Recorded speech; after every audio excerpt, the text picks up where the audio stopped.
Bonjour à toutes et à tous. Eh bien, comme chaque jour, Benoît Tans est toujours en forme et il nous livre ses impressions. Nous sommes à Vienne aujourd'hui. Retirez votre main, s'il vous plaît. Nous sommes à Vienne, en Autriche, pour la suite de cette Euro. C'est à vous, Benoît.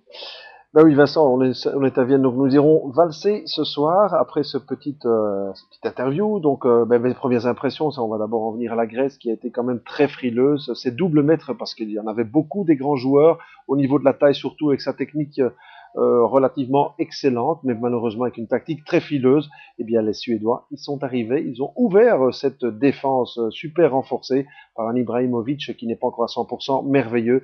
Un petit bémol, ben, on ne verra plus Williamson avec sa double accélération. Ça, c'est un petit peu grave pour la Suède. Pour nous, ce sera un petit peu grave aussi parce qu'on ne verra plus sa charmante épouse dans les tribunes, qui était quand même superbe. Alors, on dira simplement aussi que les petits gabarits sont à l'honneur quand on voit l'Espagne et sa vitesse d'exécution avec Villa, avec Silva notamment et Fabregas.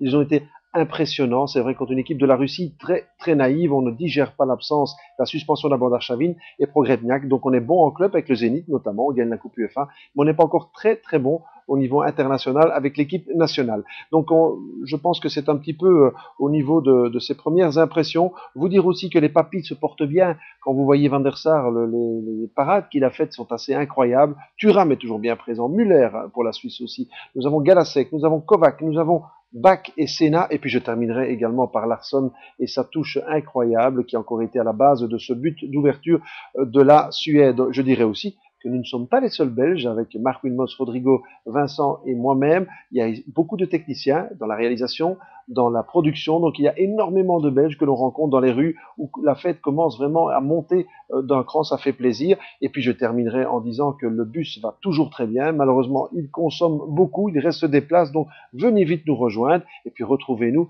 non seulement en direct, mais sur le plateau. Salut Benja, et puis je donne un gros bisou à mon ami Stéphane Poels. Voilà, on vous embrasse tous et on vous retrouve très bientôt, hein, ici même, sur le blog de la RTBF ou sur le site de la RTBF Sport. On est ravis de vous accueillir et à très bientôt pour un prochain match de l'Euro. Ciao.